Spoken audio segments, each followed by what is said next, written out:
Hello, my name is Steve. And I'm David. And this is Anime Plus. This time around, we're going to be talking about Season 2 of Shoshimin, How to Become Ordinary. Quick recap, where we left off Shoshimin. After Jogoro had confronted Yuki about being way too manipulative for anybody's safety, she told him that he can essentially just go fuck himself. And they're no longer friends. Yeah.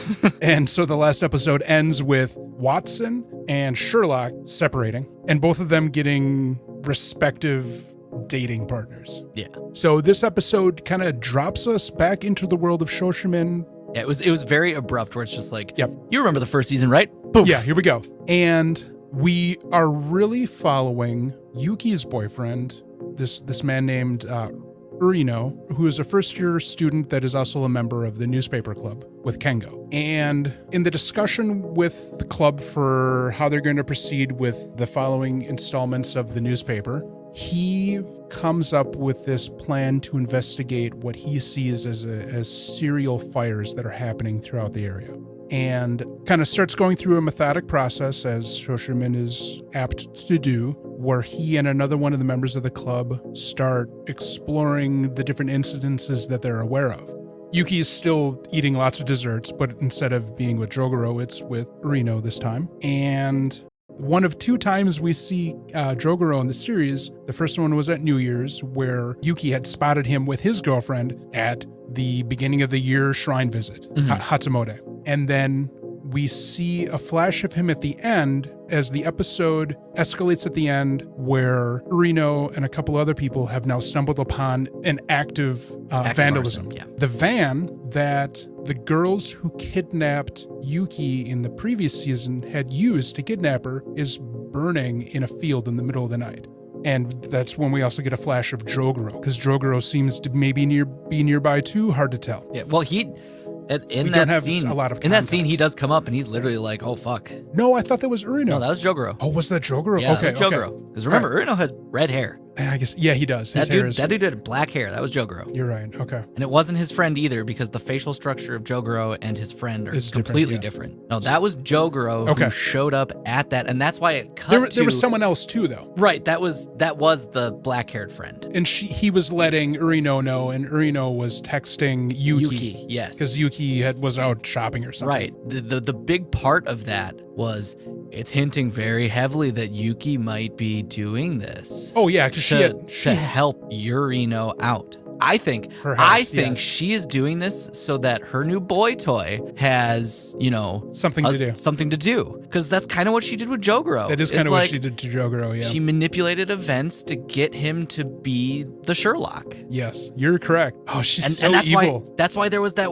very horror movie distortion when it the cut to Yuki. Yeah, between everything, yeah. And you saw the smirk on her face too as she's reading her phone. Oh yeah. And the pudding. That is fucking psycho material.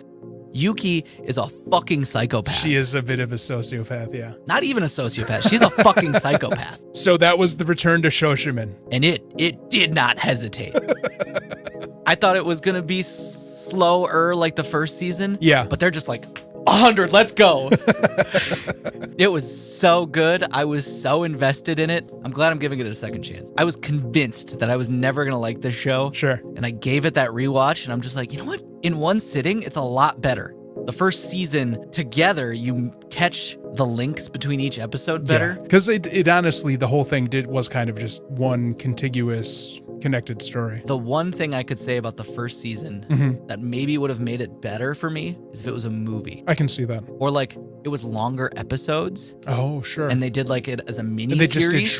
just did less episodes. Yeah, sure. it did like 5 40 to 50 minute long episodes instead of have the arcs more contained within a single watching. Yes, because if that would have been the case, I think it would have been easier for me to remember what was going on in between each. Yeah, instead of like, oh shit, what happened 7 days ago? Right, and I'm just like, but because of that rewatch and watching it all in one go is why I was like, let's just give it another chance. And this second season is not disappointing. No, it was good. It literally just, Yuki's probably a fucking psychopath. Have fun. Yeah. I think that is pretty much what it's pointing to. And we were thinking, we were thinking she was fucking crazy in the last season, right? too. Because there's a lot of suggestions that she was a fucking psychopath when they were in middle school. Because he's hinted at her being, I can't remember the exact terminology, like a tiger or something. Because there was that scene, I think it was like episode 3, where they're investigating what ended up being that group of kids who were scalping tickets, or that one kid who had stolen her bike. And Jogoro was afraid that she was going to start confronting them and comes to Kengo to ask for help.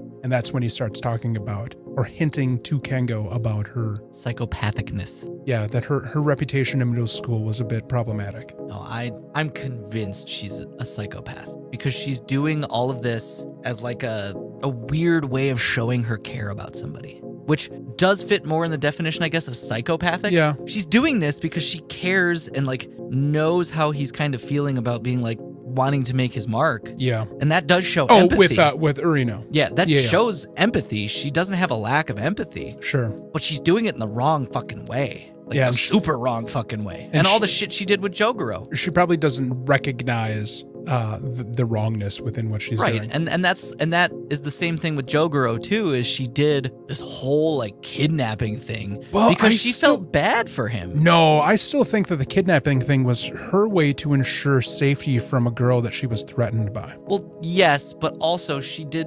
manipulated the shit out of Jogoro to help her out of the situation. Right. And she was saying she was doing this to kind of get him to not try to be ordinary. Because she didn't want him to like give up on who he is. Yeah. And that shows that she has empathy. I don't know. I don't think we can trust anything she says to somebody on face value, though. Fair. But yes. From the cards we have right now. Correct. This is the deduction we can make. Yes. And I'm just invested.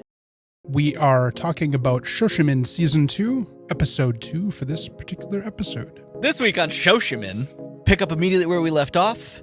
So Jogoro calls Kengo and is basically like, yo, dog, you made sure not to talk about the summer, right? And the kidnapping? The newspaper. And Mr. Kengo's like, yeah, I heard from Osanai, and basically we're kind of learning that the three of them are on this like weird diversionary plot. Even though Jogoro and Osanai are not talking, they're still like involved with each other. And they're playing chess. Yes. They're playing chess in this weird mangled web of like, I'm not even gonna say 3 dimensions. It's like 4-dimensional chess at this point. But at this point, they're not playing face to face. No, so that adds a 4th dimension, and it's just like, ooh. And at this point, the way Jogoro's activity and behavior has been presented to us, he's not even fucking playing it. Right. It's really just Osanai. Right. It's really just Yuki. It's really in the sense that he's kind of like catching on that there is this game that's going on. Yeah. And he's like kind of playing, but not actually playing. He's in the lobby. Osanai is several steps ahead of him in the sense of the way that they're playing this game is that she has already started the game. Yeah. And she's taken like 4 turns already. Yeah. And he is now going to have to catch up because she's already 4 turns ahead of him. And we're kind of learning that she's using Kengo to distract Urio from discovering and talking about this story about her kidnapping over the summer. Because as Kengo brought up to Jogoro, they wanted to talk about what happened over the summer.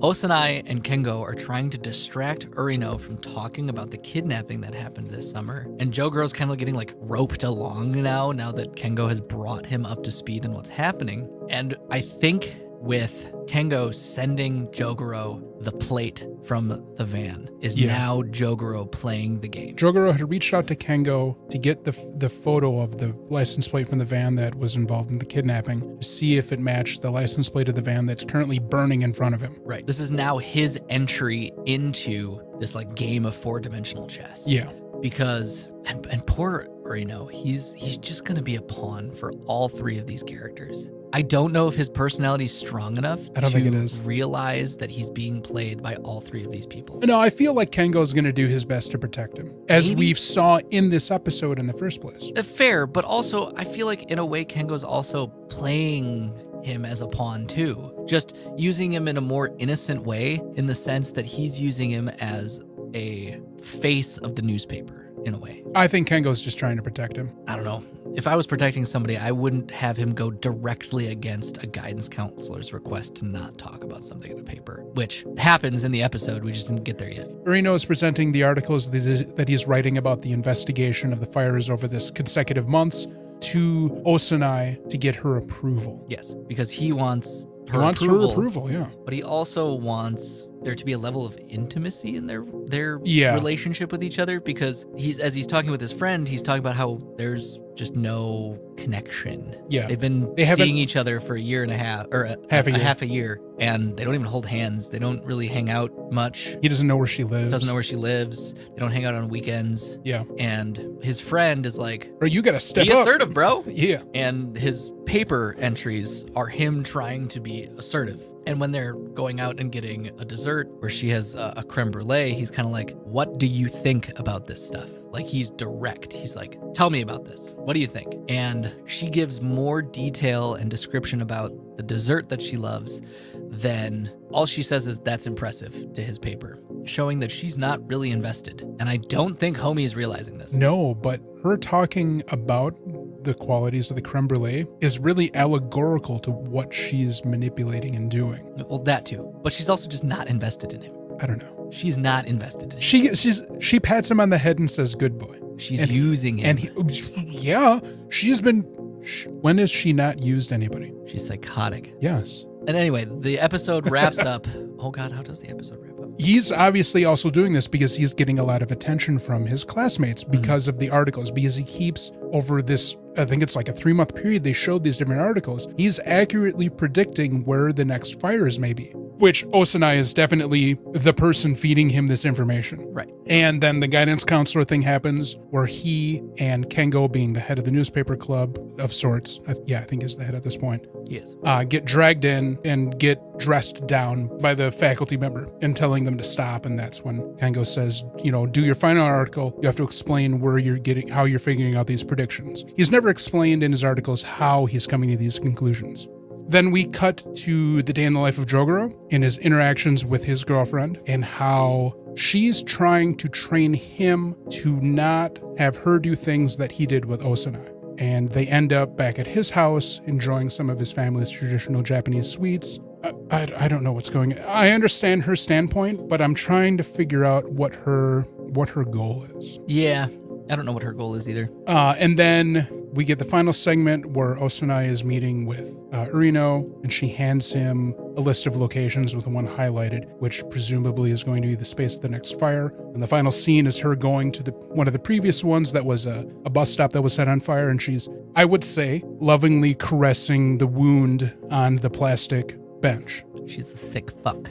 The story is presenting us with the idea that Osanai is the one behind the fires. She's the one who knocks. But I think it's safe to say that she doesn't do things herself. She gets other people to do them for her. The first person that comes to my mind is the girl she was working with from the gang, who she did the whole kidnapping scheme with. Mm-hmm. Couldn't say though. That's just speculation. I don't think we have enough evidence. That's kind of where we are. This is getting really nail-bitey already. Yeah, it's fucking coming hard. It's in the weeds already. Yeah. But there's a word of caution though too. Osanai seems like the one that's guilty, but how much can we trust that? I don't know. We'll see. I mean, obviously we'll find out, but goddamn. She's a goddamn psychopath. She is very manipulative and untrustworthy. I love the 4D chess that the three of them are playing. Yeah. I really don't know how much Jogoro is participating. He's going to be. I feel like he's on board now. Oh, maybe. Who knows? Yeah, maybe. Kengo is not going to let him sit this out, especially after this kind of like boot to face with the school. Kengo's been established as a defensive character, as a protective character, a protector. Yeah. And with this episode, he already has been shown to come to Urino's aid. So if it comes true that Yuki is truly manipulating Urino for her own means and setting him up to fall, Kengo will definitely jump into the fray in a more authoritative position than he already has. He will get way more involved than he has already. And then there's Jogoro, who is begrudgingly being dragged back into the mess. Yeah. He was trying to enjoy his high school life. He's like, damn it, I got out of this. We'll see how long this arc goes. Well, it's going to come to a head, I think, next episode. Probably. Because the next article that's coming out is going to be the article Well, retaliatory article. but remember, his buddy, Urino's buddy, was like, write the one where you explain your method, but then also write another version that you may need to swap in that does it a little bit differently. Who knows? We have to wait and see. We do have to wait and see. This season is kicking it. It's kicking it hard. Yeah, so far 2 for 2 for really good episodes and really good delivery in the end for leading into the next episode. Nail biting. Yep. Love it. We are talking about Shoshimin Season 2, Episode 3. And we're still dealing with Yuki's boyfriend, Urino. So the next edition of the newspaper is out, and Urino has decided to run the alternate story relating to him tracking down these fires that his friend had suggested. He does so because in a stroke of luck, the guidance counselor who dressed him down in the last episode had gotten transferred to a different school as we move into the next year. So we're into the next year of school. Jogoro, Yuki, and Kengo are now third-year students. So now we have the new school year started, and Urino, because the guidance counselor can't chide him for printing the article that does not explain how he figured out how the pattern goes. That was wildly fucking convenient, by the way. He also includes in his article kind of a recruitment for new members now that we have a fresh batch of freshmen, or Yeah, a fresh batch of first-year students. That's funny. Because fucking Kengo's like, really? The newspaper staff has a meeting, and Monchi, who I think Monchi is a third year as well. I believe him and Kengo are in the same grade. Maybe. Monchi There's kind a of, chance he could be a second year. he could be a second year, but it's something, he just feels like he's the same age as Kengo. But I may be wrong about that. I don't know. Kengo made the point that he was a third year. Oh, no, yeah, you're right. Because if we go back to the Jelly Donut episode, everyone else was a bunch of first years, and he was a second year. So Monchi is dressing down Urino because of his flagrant ignoring of disregard. Yeah, his flagrant violation of requests from faculty, and still not printing his secrets. How he's been able to predict where these fires happen. Conversation ensues. Urino also gets dressed down about using his article as kind of a recruitment tactic because it may, in Kengo's words, attract people to the club for the wrong reason. Bringing up that proposition within the article may only bring in people who are interested in this type of writing for the paper, which he thinks is not the way the paper should be going. But then he also presses Urino to tell him what the secret is. Urino presents documentation that he's familiar with because his older brother is a firefighter that lists a series of locations within the city that are potential problems for the fire departments. He's suspecting that the culprit may be a firefighter and may be using this as a underhanded way to bring attention to this concern that the municipal fire department has had that seemed to have been ignored by the city government and the public at large. Kengo realizes that the course of action that's happened probably is the better choice for them because he feels that if the article where Urino explains how he came to these predictions were to come out, it might lead to copycat crimes, which would put the newspaper club in a far more dangerous position if they were being held liable for additional arsons. So at the end of everything, though, Urino is really doing this to impress Yuki. Oh, against a couple of people's desires, Urino is made the next president of the club because Kengo is stepping away because he's got exams. He's got exams to deal with. Urino is really just doing all of this at this point to please Yuki. And Yuki approaches him, I believe, probably a couple days later, I'm assuming, after he's become president. Yeah. That was an incredibly... When she dropped the receipt and he went to pick it up, for some reason, I just anticipated her like kicking him in the face. Why do you think she dropped that receipt? Power. She was literally lording over him. Yeah, no, as he bent down to pick it up. That was a power play. 100%. It was her way of basically like asserting dominance. Right, and reminding him that she's in charge. Kind of a little bit of a slap on the wrist for attempting to kiss her. Yeah. It's like, no, bitch. I'm the one who makes the rules. Oh my God, she definitely was like, You're the Kohai. Yeah. Know your place. Yep. Peasant.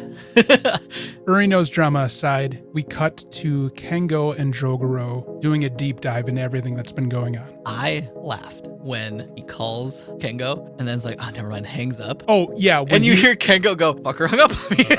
Yeah, Jogaro's at the library. I think he's doing some studying for exams probably. And he steps outside because he wants to call Kengo. But Kengo's hanging up because he's walking out of the library as well. So Jogoro hangs up on Kengo because he decides he doesn't want to talk to him. As he hangs up on Kengo, you hear Kengo go, "Wow, he hung up on me." And he's like going to call him back, calls him back. Jogoro answers, talking to him. And they're both outside of the library. Yeah, and then goes, "Look up." And Kengo's like...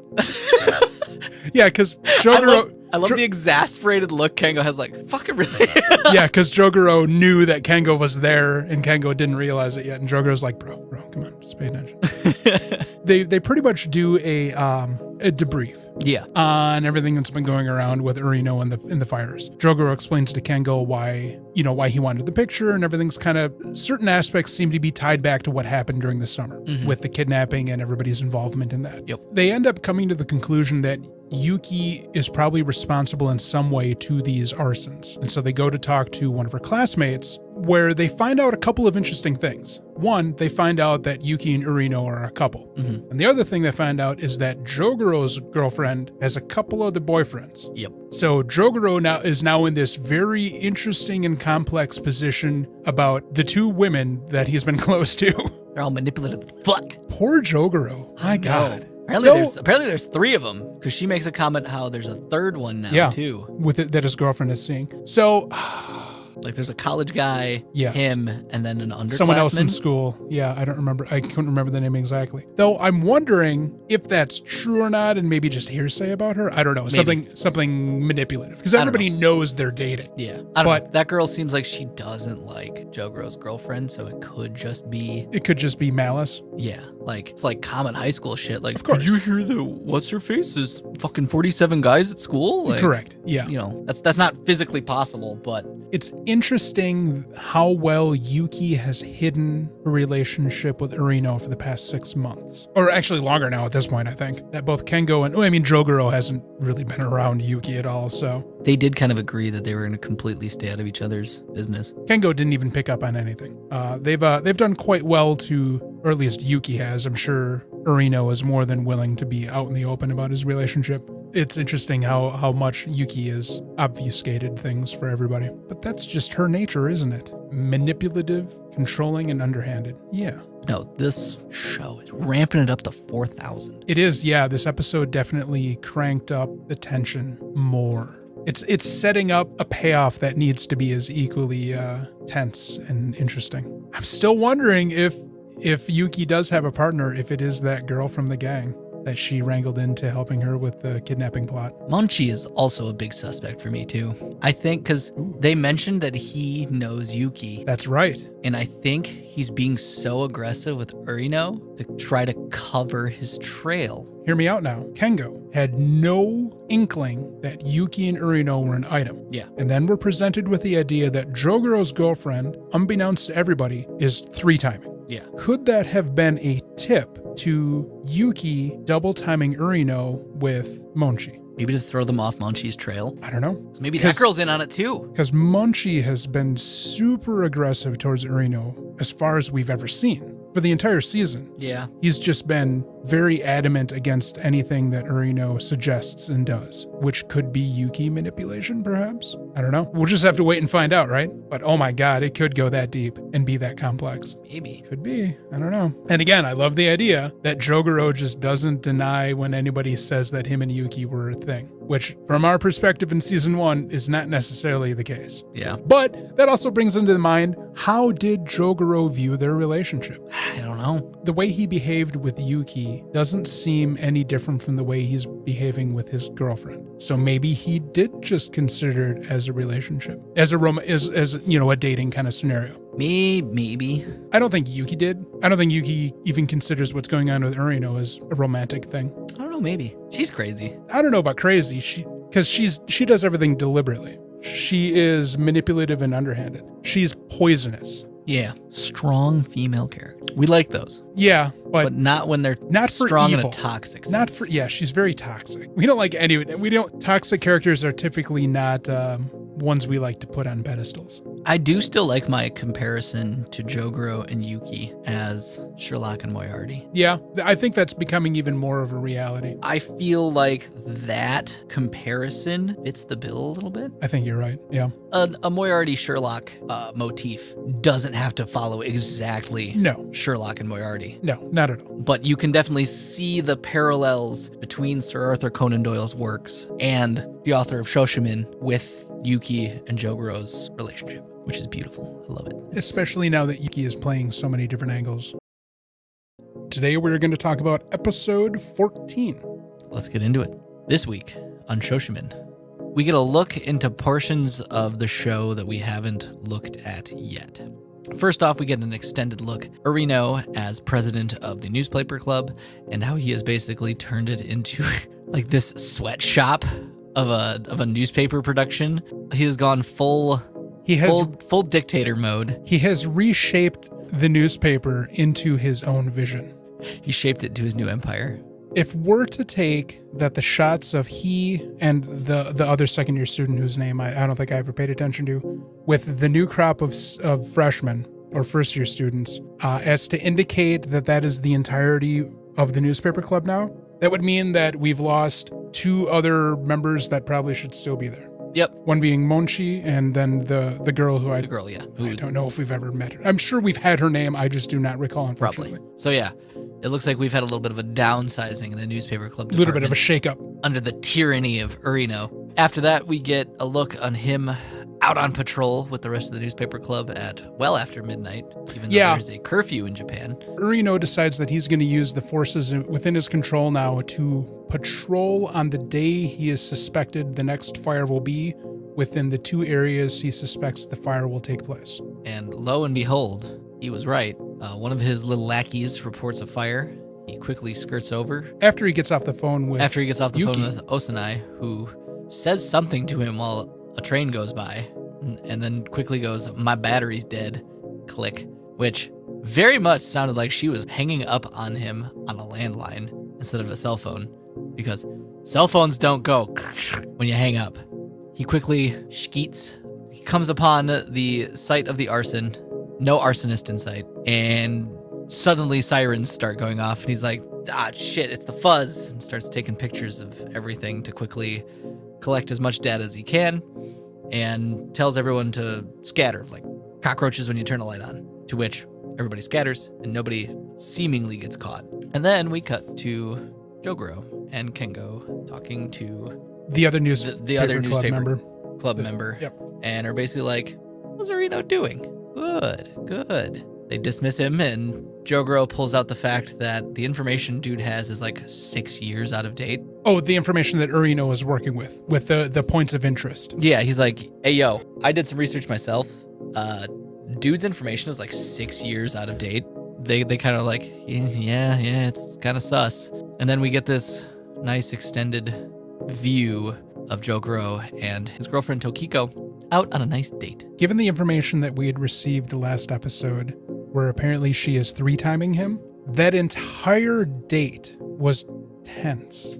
Oh yeah, especially because he had his like hands in between his legs the entire time they were at lunch. That is body language that isn't comfortable. Yeah. Basically, they go to a restaurant, they're ordering food. She wants a specific thing. They don't have it. She orders something hot instead of cold because it's hot outside. And then he goes on this whole tirade of like, "Oh, you could have just ordered the other thing with tomatoes." It was just this long... He tests her. He like tests her, and there's this like thing where he takes the tomato from her salad because he's like, "Well, you didn't order the tomato thing because it was, it was also a cold thing. It's hot as fuck in here. Yeah. You ordered a hot dish. So, ergo, you must not like tomatoes." And she goes, "Well, I like tomatoes. It's just I liked the picture of this thing better and it was cheaper."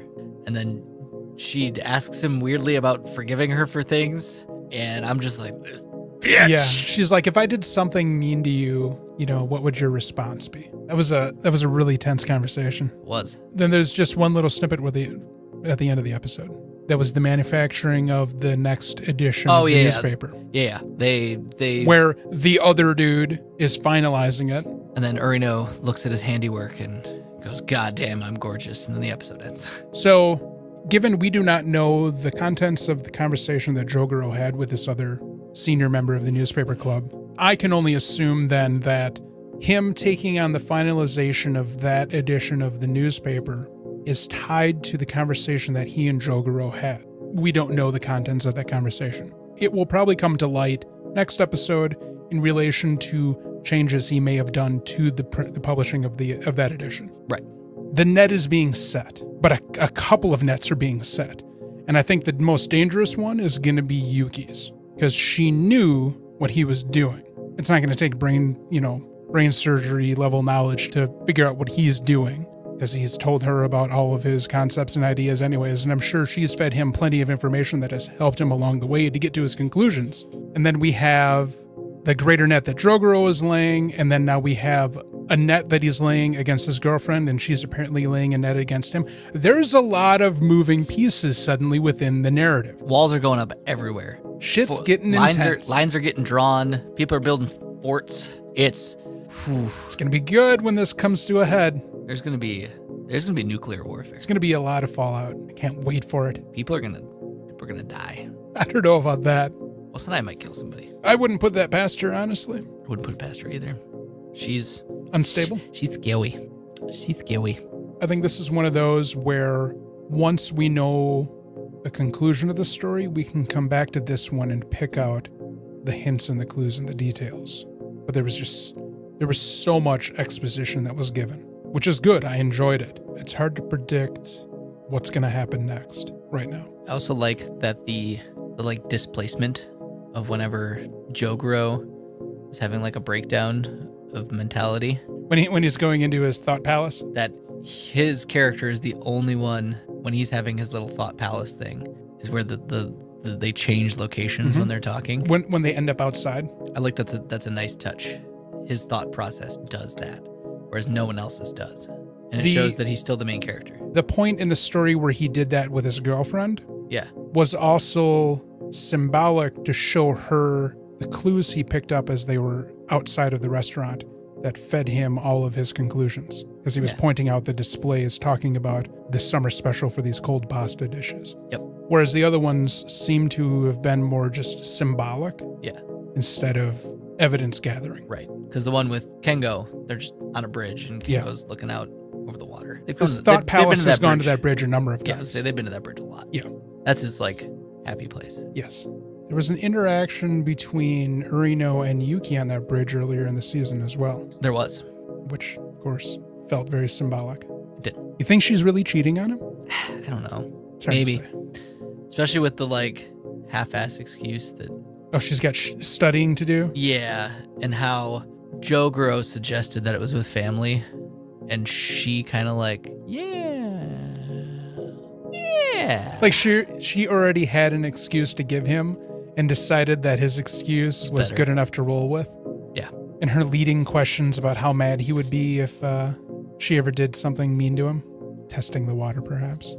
They've been together for 9 months at this point. Yep. Episode 15 of Shoshimin. It is now June, and it is almost time for the next suspected arson to take place. So Urino and his buddy are kind of meeting and hanging out, and they're just kind of discussing all of this, going over plans, concepts. And we get to the following week, and it doesn't seem like things are going to pop off this time because there's a typhoon in the area right now. On Friday the 13th? That's right, it was Friday the 13th. I forgot about that. Which firmly puts this show in 2025. Does it? Yes. Because the last time there was a Friday the 13th in June was 1989. This year is going to be the first Friday the 13th in June since 1989. So we know this is happening in 2025. Well, at least in the anime. At least in the anime. Might have been different in the novels. The anime is happening in 2025. Yes. So Urino gets a text from Yuki asking him to meet her in the club room for the newspaper club. Shows up, questions her, hey, how'd you get in here? And she's like, oh, I just told the people in the office that I was part of the club and they gave me the key. Funny how easy that is. And then they have a blasé kind of discussion. He asks her what she wanted from him. And she tells him that she was curious, what his plans were going to be if they were going to try to track down the arsonist this evening. Kind of who was all going to be involved, kind of where you guys are going to be hanging out, scoping out their dragnet. To her disappointment, it's not going on tonight because they figured It's not very effective environment to start a fire in the middle of a typhoon. No, water isn't very conducive to fires, surprisingly. Yeah. He'll take under consideration letting her know that information for July's event. And Yuki kind of sets off some alarm bells in Urino's brain, particularly given that she potentially had access to his folder of secrets, and she leaves her book behind that she was reading. And as he picks it up, the receipt falls out of it, and the receipt was from a bookstore that was in the location that they were planning on scoping out this evening. If I remember correctly, the receipt's date was the previous day's date. So it definitely feels like Urino is getting suspicious about Yuki in regards to the fires. So this month is a bust. We skip ahead to July. We have Jogoro and Kengo having a conference where they are planning some sort of action in relation to the newspaper club's efforts to try to stop the arsonist for this month. They've been communicating with the other senior in the class, and he's been feeding them information about some of their planning and strategy. But we don't know what Kengo and Jogoro's plan is. We just know that they're more in tune with what the newspaper club is doing. Jogoro leaves Kengo and gets a text message from his girlfriend to meet her in her classroom, where he finds her in an empty classroom, and they have the talk. The talk of, I'm breaking up with you, and I'm breaking up with you because you apparently don't care about the relationship because nothing's changed since day one, and when you heard rumors, whether they're true or not, about me dating other guys at the same time, you apparently were not bothered by that. You didn't give a fuck. Yeah, like when we went out to lunch, when you already knew that this rumor was circulating. You're more worried about my tomato.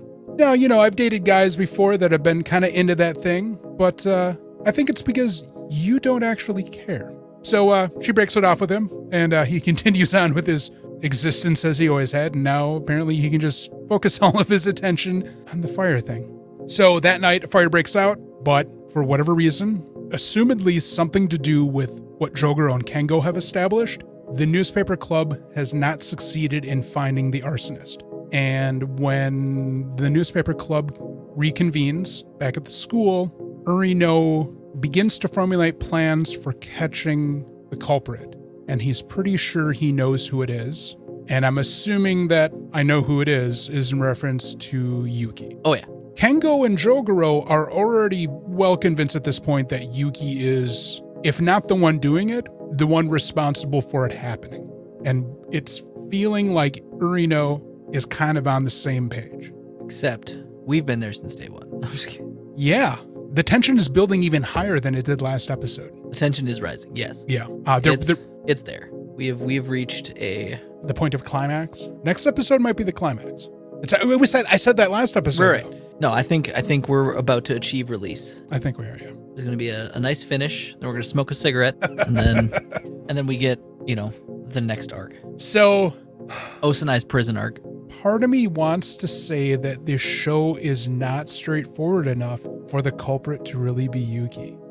I'm so conflicted as to whether or not she actually has anything to do with this or not. I had that same thought too. There's so many clues that point to her being it. It's like, no, that's too obvious. She's smarter than that. Oh, she's manipulating somebody that's off screen because they betrayed her at some point. She's afraid of them. She's trying to get them in trouble.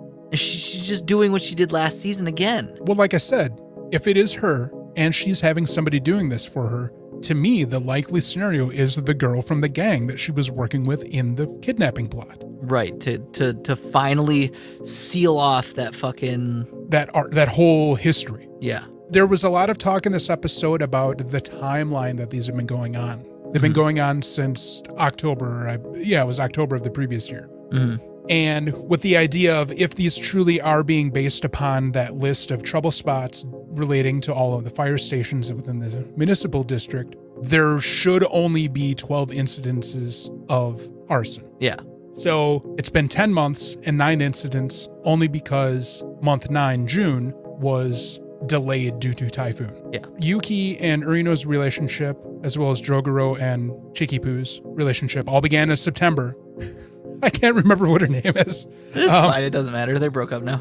Watch, it's going to matter when they get back together. I don't know if they'll get back together, but something tells me she is not going to cease being a character that we're going to deal with. Yeah, we're not done with her. She was too important for too much of this season. She's the arse. I'm just kidding. If Yuki is the culprit, I think the most reliable conclusion as to why is because of Jogoro. Our entire understanding of her has been her interest in testing Jogoro and flexing her superiority over him. But she chooses when to flex that, and it pretty much comes to the point of where she feels she's going to lose him, like we saw in the first season. And in this week's episode, we're talking about episode 16 of the series. This week literally picks up seconds, not even seconds, like a second after where the last episode ended. And I'm going to warn you now, this whole episode takes place over the span of probably 2 hours. No, not even. Probably less than an hour. I think the amount of time that passed in the show is the amount of time that passed in real life watching the show. So buckle up. There's a lot. So Jogoro and Kengo are on the phone talking about kind of what's going to happen after this night. Kengo talks about how he still doesn't really like Jogoro. They aren't really that good of friends. And after this is all done, I'm probably not going to talk to you anymore. Yeah, that was a really interesting conversation. That caught me off guard. I was like, God damn, this guy is fucking savage. So we get that mic drop. And then Kengo's like, oh shit, there's a fire.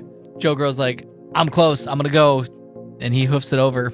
And Jogoro very quickly realizes that there are canisters within the building that's on fire and tries to break in the door to get those out. Realizing he's not strong enough to do it, he tries to go find a tool of some sort, to which Yuki shows up with a hammer.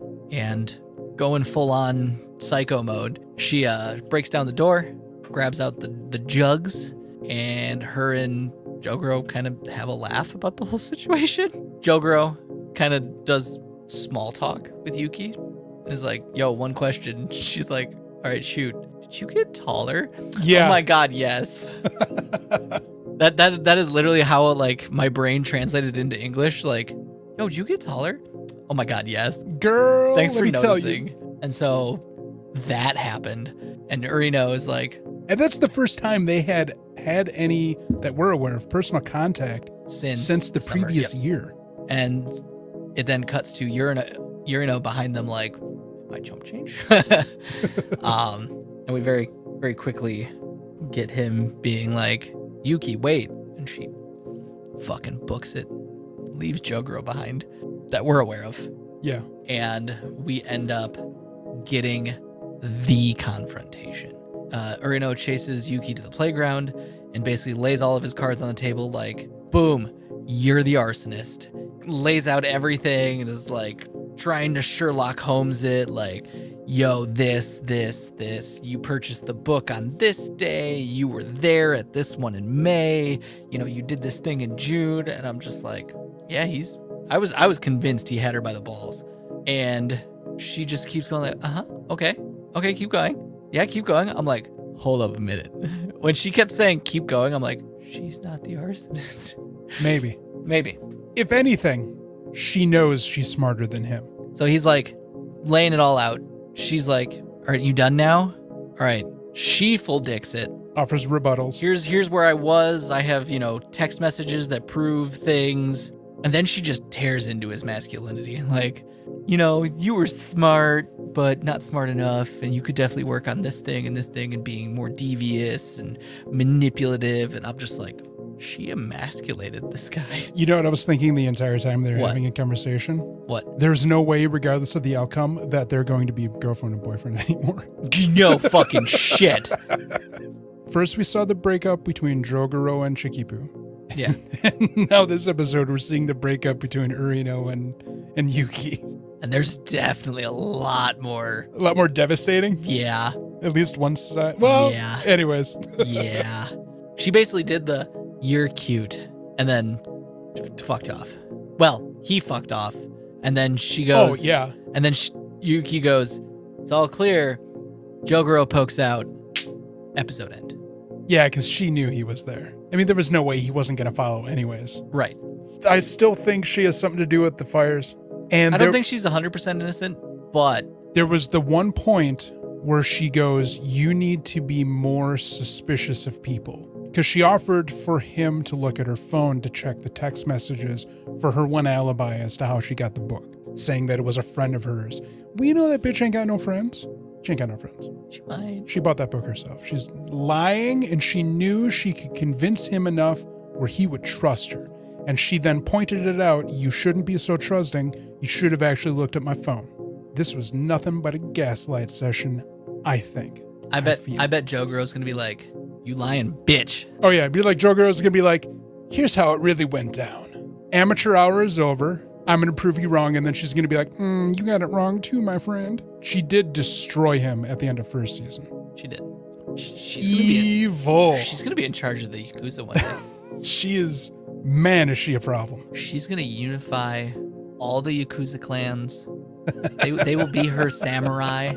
All of Japan will bow before Yuki Osanai. It was so brutal the way she just destroyed him. She whale-cocked him hard. And it's just the glint in her eyes and the smirk. She was like, keep going. Oh, see, this, and this. Oh, what? Do you realize how pathetic you are? Go home now. Goodbye. Oh my God. Oh, it was so brutal. Yeah. That guy's gonna go home. And maybe, yeah. I'll say, and give himself he a might. Colombian necktie. She definitely left no room for error when it comes to his continued existence. And the stab too, where she's just like, you're just ordinary. And I'm like, yeah. No one ever wants to hear that. Jogoro thought he wanted to hear that, but she's like, you don't actually want to hear that, so stop pretending. I cannot put the emphasis on how fucking destroyed Urino was. It was like, what, a 10-minute conversation that left him essentially a husk. Yeah, speechless, yeah. He stared into the heavens looking for salvation and realized there was nothing to be given. At some point, I was just like, stop, he's already dead. Oh, God. Oh. I'm just like, stop it, he's already dead. He can't fight no more, coach. Where was his Goku to save him? Also dead. He died from embarrassment. I died because I'm embarrassed for you, bro. Fuck.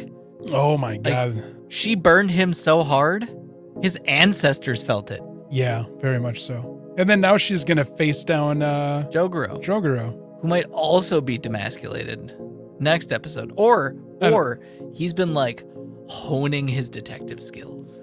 So the final blow to Urino was when somebody was texting him in the middle of her assault on his senses. Oh yeah, that the arsonist got caught? Telling them that somebody had been arrested and they're saying it's the arsonist. Yeah.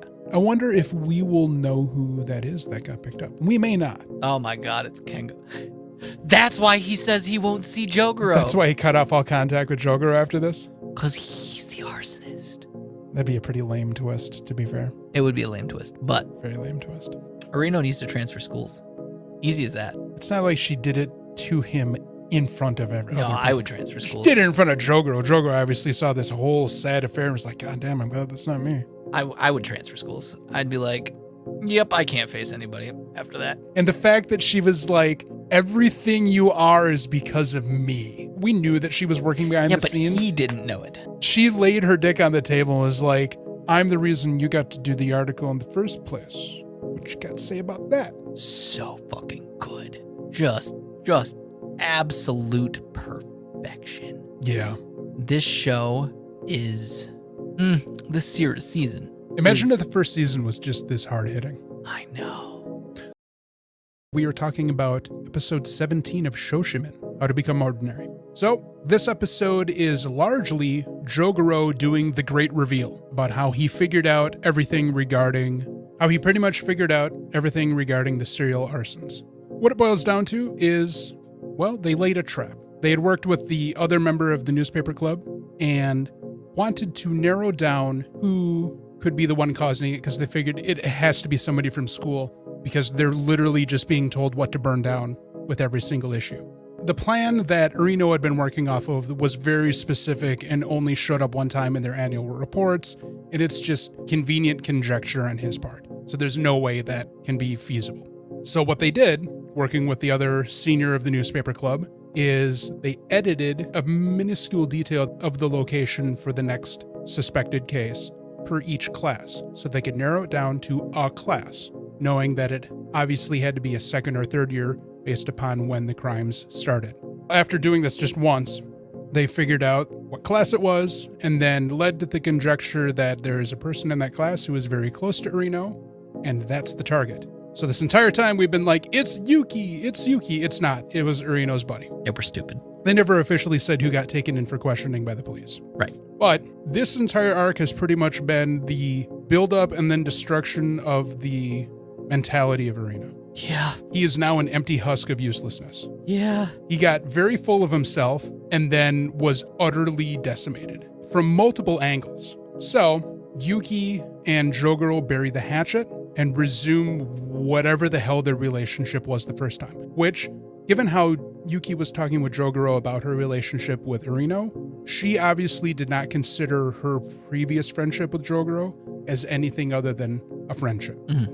What it is now, couldn't tell. Episode ends with it's very much a relationship. But nothing has been explicit. That whole bench thing. The whole thing where she's talking about how I'll stick with you until I find somebody better. Yeah. And he's like, I'm cool with that. Yeah. It's her way of confessing that, like, she kind of needs him. I think she needs him because she'd be bored otherwise. And then he needs and Jogoro her. Makes the point that they kind of complete each other. Yeah, she sets up the puzzles and he solves them. We already. So we finish up the episode with them having a change of pace for desserts they're eating. They're actually at a traditional Japanese sweet establishment instead of a Western one. And at this point, Jogoro breaks down her dismantling of Urino. But he does so because there's a part of the entire event that he doesn't understand. She tells him this was enacted as revenge. Revenge so severe that it would destroy him down to his soul, saying that this is the first time she has done something like this in high school, mentioning an event in the spring, which was that the bicycle incident? I don't know what they were talking about referencing spring. Maybe. And then the spring of their first year, and then summer of the second year, which was the whole kidnapping incident. Mm-hmm. And she's saying that one wasn't a revenge thing, that was a protection thing, which we had kind of speculated on anyways and discussed when that happened. This one, though, was absolutely revenge. Unequivocal, soul-destroying revenge, where she pretty much made him an infant. And the entire reasoning, and I guessed it, she's like, I had to get revenge on him. And he's like, why would you do that? And I'm like, oh, it's because he tried to kiss her. And then the last scene of the thing was in text. I told you that when he did that. I was like, she's pissed. She's going to fuck him up. Yeah. Oh my God, did she fuck him up? Because when that happened, I was like, she's going to mess him up. Yeah, you were right with that. It didn't pan out the way I thought it was going to be, but... Man, I mean, we've said it before. Do not cross Yuki. She's fucking crazy. She is patient. Yes. And exacting. Yes. I love how she also was just like, I guess I just broke up with somebody. I'm like, Jesus Christ. Like I said last week, regardless of how this pans out, their relationship is definitely over. I also like how Yuki agreed with Jogoro's ex, being like, you are a terrible human being. Yeah. When she questioned him about what happened between him and his girlfriend, and he's like, oh yeah, she got mad at me because I didn't really react when she told me that she was dating a bunch of other guys as well. Fucking around with a bunch of other guys. Yeah. And she's like, yeah, she should be pissed. This was a good conclusion to this arc. This was very satisfying, which then obviously would lead us. Next episode is going to be the next arc, which should cap out the series. I'm excited. I'm excited as well. We have the gang is all back together now. Boys are back in town. So this entire 7-episode stretch of brutality was just to get Yuki and Jogoro back together. Yep. A year of plotting and conniving and machinations in the background, mostly by Yuki. Kind of, indirect. And it's just now Kith. Yeah, pretty much. It's like, oh, yeah, I get. She didn't really admit it, but she's like, yeah, I guess I kind of did all this so we could be together again because I realized that we shouldn't have separated a year ago, but I've changed now. Honest. I like how she's like, I meant what I said, but my ideas have changed. Yeah. To be underscored by the fact that they're eating Japanese sweets instead of Western sweets at this point. Yes. Pray I don't change my mind a second time. Correct. Correct. Don't choke on your aspirations, director. Oh, So the first season was 10 episodes. And if this season follows suit, that would only be 3 more episodes, which makes me sad because I want to spend. I don't think it's going to be 10. Hopefully it goes to 12. I think it's going to go to term, if you will. Yeah. Hopefully it does. Because I do want to see more. Yeah. I want to spend a little bit more time with these characters because I don't know. It was a good episode. It was a great end cap to this arc. It was. I very much enjoyed it. Like seeing the changing backgrounds again as they're like deducing together. I was like, it's back. I loved when he was acting out Urino's panicking when he was at the train track incident. How he apparently was being quite loud in the restaurant. Oh yeah. And they did the shot of Yuki, and in the background you can see people sitting a couple of tables over just looking at them with mouths agape. Jogoro was definitely getting a little bit more animated than he probably should have been within a public establishment. Also, I liked the visualization of the books with the numbers floating over them. Yes, that was really good. The show always has great visuals. So in the beginning of the series, we were confused and off-put by the way that the scenery changes while they're getting into like brain mode. Yeah. But this episode, maybe because we're just so used to it at this point or so acclimated to how the story does things, but it felt like these moments of different scenery to emphasize what's being discussed really seemed to click into place this time. Like everything just fit really well, it felt like. Yeah, as always, great show. Good show. This week we are discussing episode 18 of Shoshimin, How to Become Ordinary. Jogoro's been hit by a car. We immediately jump into the action. Jogoro is being rushed into the hospital with many ouchies. We very quickly find out that he has some busted ribs, a broken femur, scrapes, cuts, concussion, and he is booked up. A car seemingly started to slip on the road, maybe. And in an attempt to stop Osanai from being hit by the car, Jogoro pushed her into a ditch and took the full force of this car. Yeah, he tried to parkour it and failed. He got fucked. Watching him roll over the top of that fucking minivan, I was like, damn! Yeah. So, homeboy ate shit. As he's in the hospital, Kengo comes to visit him and is basically like, you got fucked up. And Jogoro explains to him that he was on his way to go apologize to somebody. No. I don't understand how that started. The discussion of the guy from middle school? Yeah, like, I didn't get that. So, in their conversation, they had brought up how a couple of years earlier, a similar accident happened at the same spot. And it was this upperclassman that went to the same middle school that Jogoro did. Kengo knew about it because people that Kengo knows in the newspaper club also knew him, and so he's just heard the man's name. And then they get to the idea that that person is no longer alive. But it's not due to that accident from years earlier. It's due to potentially self-harm. And this kind of brings Jogoro some stress because he has a connection with this boy that we're not yet fully aware of. I'm pretty sure I know what the connection is. We'll get into that after we get done to the synopsis. Fair. And that's the whole, I need to apologize to him. And Kengo's like, that's going to be hard to do because he's no longer with us, available. Cool. So they have this conversation, and then we basically get a recap of this guy getting hit by a car, and we find out that this is how Jogoro met Osanai because she was also related to that accident as well. And also Osanai had left Jogoro a note saying that she was going to go basically beat the shit out of the driver. She visited him in the hospital, but he must have been just knocked out because femur injuries. Oh, man. Yup. And a concussion. Biggest bone in your body? That's going to take some time to heal. Also a concussion. Yeah. Well, I mean, he's in so much pain from like the ribs and the fact that his thigh bone is shattered or not shattered, but broken and has like screws holding it together. No, that's not a pleasant experience at all. So then we get this entire flashback of Jogoro basically investigating the accident to this upperclassman. And pretty much the whole point of that is that Osanai was involved somehow. And basically Jogoro does his thing of trying to figure out what's going on. The upperclassman's like, be careful. And yeah, that's kind of the synopsis of the episode. So here's my theory as to the apology. I believe that Yuki and this upperclassman were in a relationship with each other, and he had saved her from getting hit by that car at that incident. Now, repeated again years later by Jogoro in the same position. I think what he said he needs to apologize to the upperclassmen for would be presumably stealing Osanai from him. Maybe. That's exactly where I landed with that. An intense episode. I think this has been the best episode of this series so far. This episode was really good. Yeah, there was the shock value of watching Jogoro get hit by the car instead of just being like, say don't show. Like they did in the previous season when Kengo got shanked. Yeah. No, they're just like, Buenos dias, fuckboy. No, I liked it because of how well it detailed the tension, the disconnection of time and reality for Jogoro as he's in the hospital. Yeah, it was a really good episode.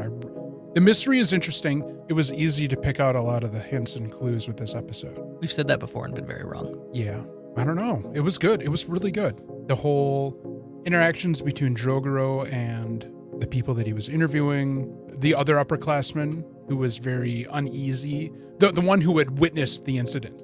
There was just something about the way the story transpired and how they showed the things. And as we're following Jogoro with his investigation and how it's paralleling with a lot of the same things that he's currently going through. Because you have Jogoro with his extraneous leg injury, and then the discussions in the beginning in his class, the rumor mill about how the other gentleman who got hit by that car in middle school, how he was like, the reigning star of the badminton team, and how it had spun out of reality, the rumors floating around school, and how he's, going to have this leg injury that he's never going to be able to recover from, et cetera, et cetera. And all he did was like sprain his ankles, sprain his wrists, and there was something else messed up with his other hand. But that was due to him kind of like doing a defensive measure against the car, which was theoretically a low impact collision with him. But, car versus man, as he said, is not to be underestimated. Also, it's not Jogoro getting fucking reamed by the car. Yeah, Jogoro got hit by that car. That car was probably going, maybe like 10, 15 miles an hour. Whereas in the previous incident, that guy's own admission, the car pretty much just bumped him. No, this episode was good. I'm telling you, Jogoro wanted to apologize to upperclassmen because he stole Yuki from him. Mr. Steal Your Girl. Yeah, and then now upperclassmen apparently is no longer in existence, so... Maybe. Guilt level extreme. Maybe, because Kengo wasn't... Kengo was like, look, this is what I've heard. I can't confirm shit. Do with it as you will. And then Jogoro's like, what did I do? I love that Kengo, even though he puts on this thing that he's like, I don't give a fuck about you, Jogoro. No, he totally cares about Jogoro. Still cares about him and shows up that he's in the hospital. I feel like this arc that's going to wrap up the season and more than likely the series seems like it's set itself up to just put a really nice bow on the entire story, to fill in all of the holes, all of the gaps. I'm excited. I'm so invested at this point as the series is winding down, like I have never been before with this story. Also nice about to take kneecaps. We're going to open our closet. There's just to be a collection of kneecaps all strung together. We are talking about episode 19 of Shoshimin, How to Become Ordinary. Jogoro is still in the hospital recovering from his traffic accident. Throughout the course of his recovery, he keeps getting left gifts and notes from Yuki. The first gift is a stuffed dog and a box of chocolates, and she tells him that he can only have one chocolate per day. Interspersed between him and the hospital, interacting with these little things that Yuki is leaving him, eating his chocolates and then meeting with the medical staff, we see flashbacks from middle school where he and Yuki first started interacting with each other in regards to investigating the senpai and the badminton's team getting in an accident in the same space. We essentially see the formation of their friendship, or as Yuki puts it, a reciprocally beneficial relationship. We get to see through the flashbacks how Yuki and Jogoro are probing each other, trying to determine what the other person is capable of. They painstakingly begin casing the accident scene and discussing theories.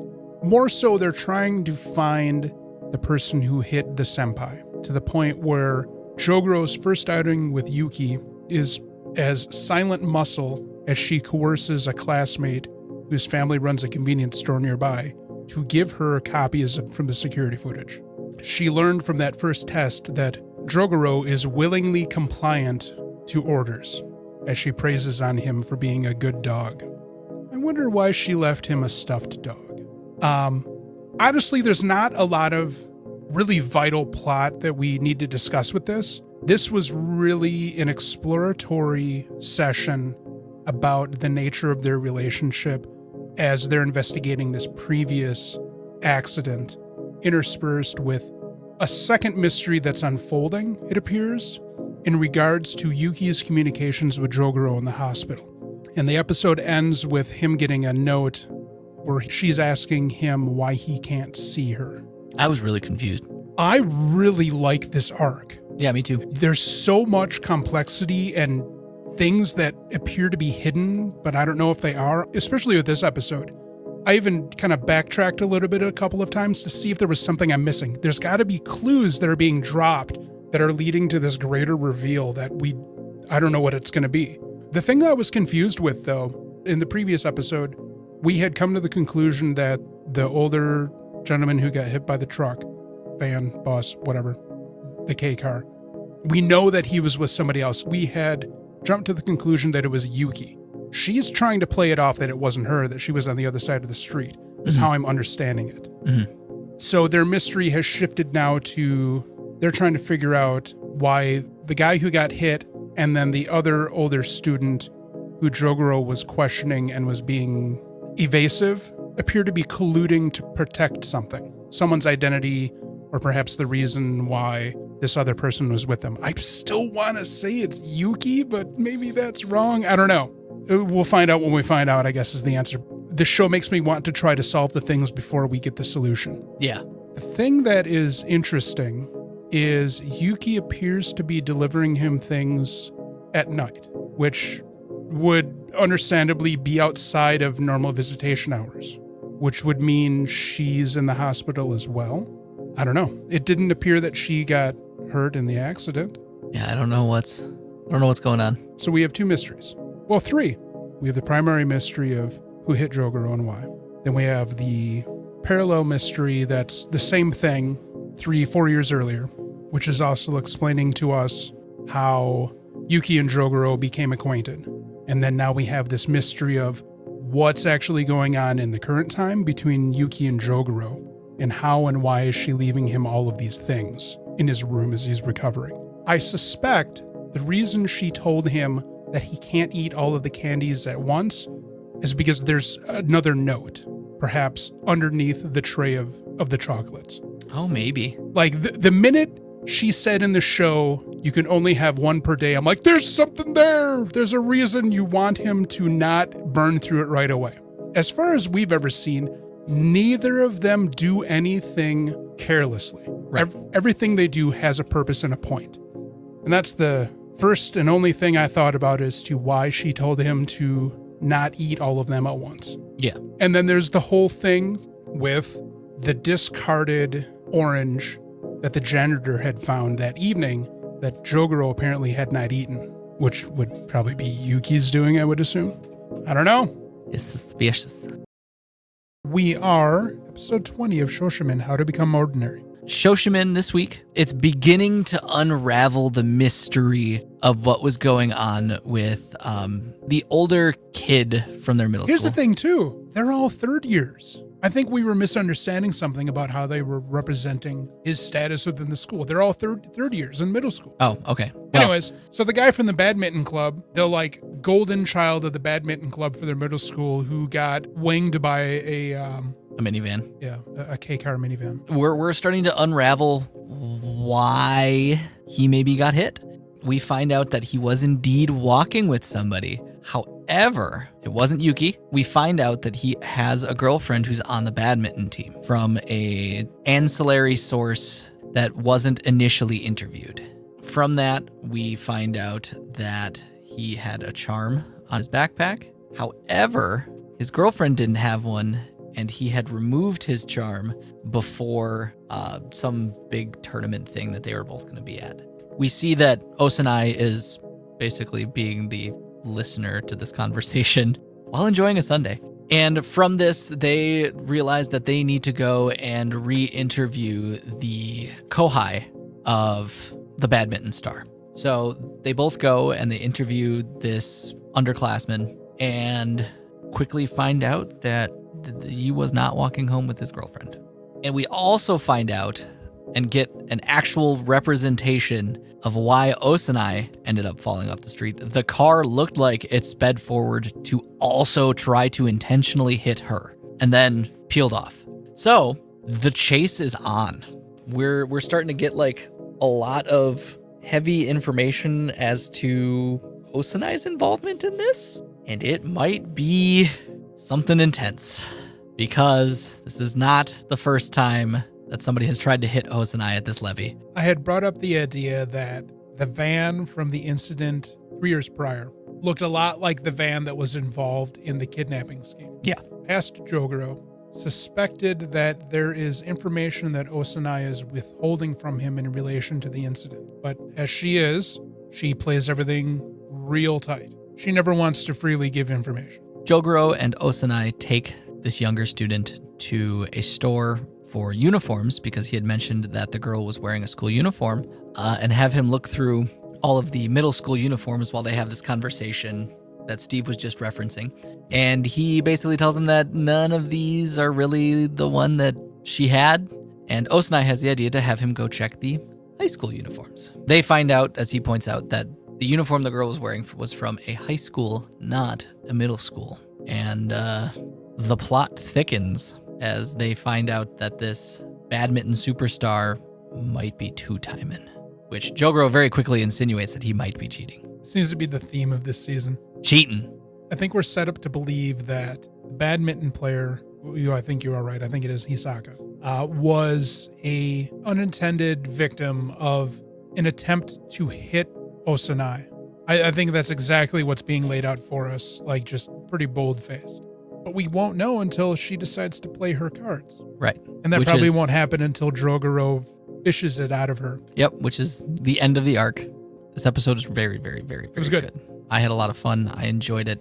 There was a lot of like roller coasteriness that was going on throughout the episode. It largely took place in the past. It did. That's been the kind of this whole season. We still have this whole mystery of what's going on in the current times and why Osanai can't fucking show up. Why she keeps leaving him packages in the middle of the night. And the fact that he pointed out that Kengo and her are communicating with each other. Yeah. It was good. Yeah. Awesome.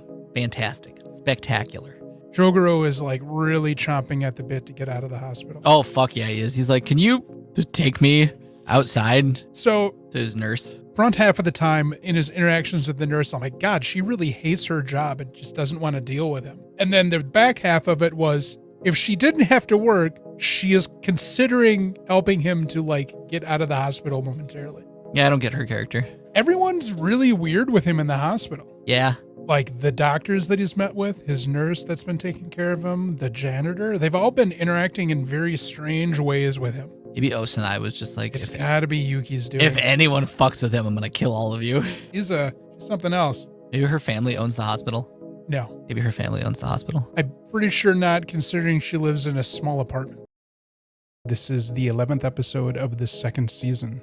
And we once again find Jogoro as he is painstakingly recovering from his grievous injuries when he got hit by the truck. And he's very anxious to get out and investigate the scene of the crime.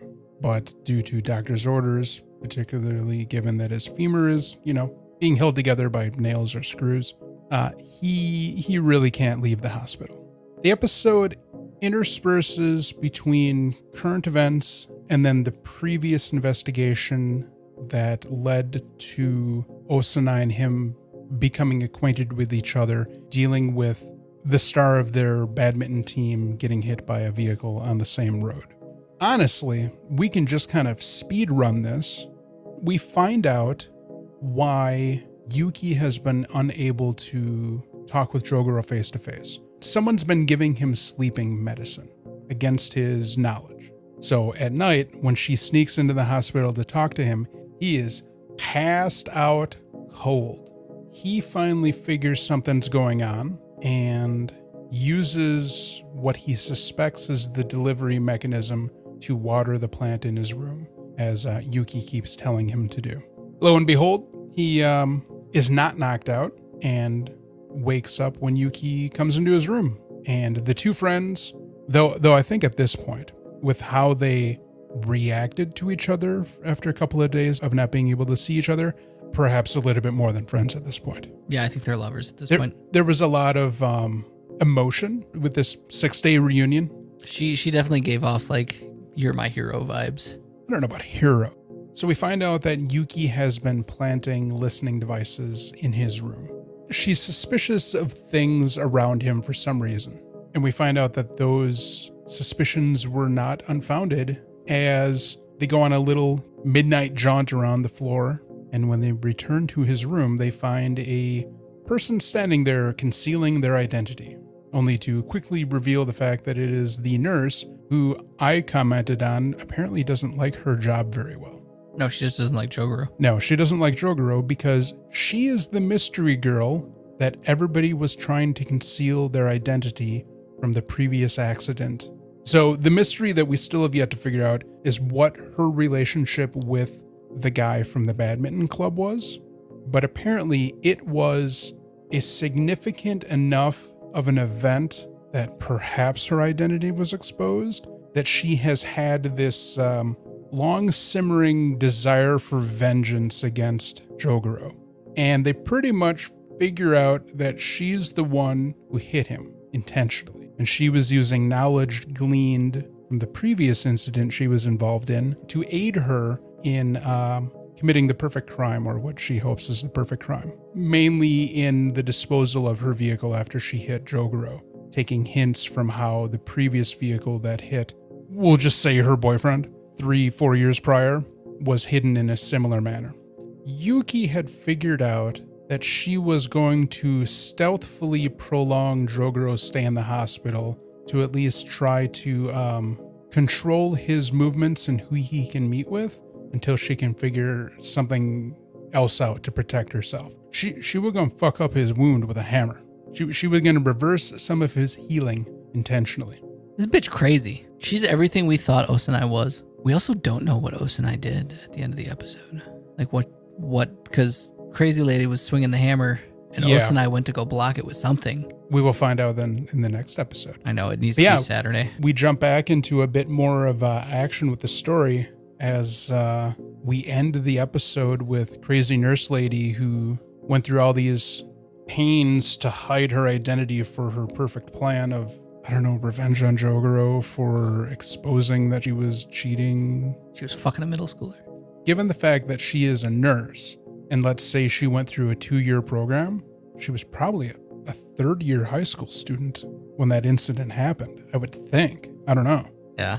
So we end the episode with a bit of a cliffhanger of 3 years potential violence. Right? Yeah, 3 years. They were third years when this happened? Yep, they were third years in middle school when it happened. So the thing that's been in my mind since we kind of understood that Yuki has been sneaking into the hospital is this hospital has very lax night security measures.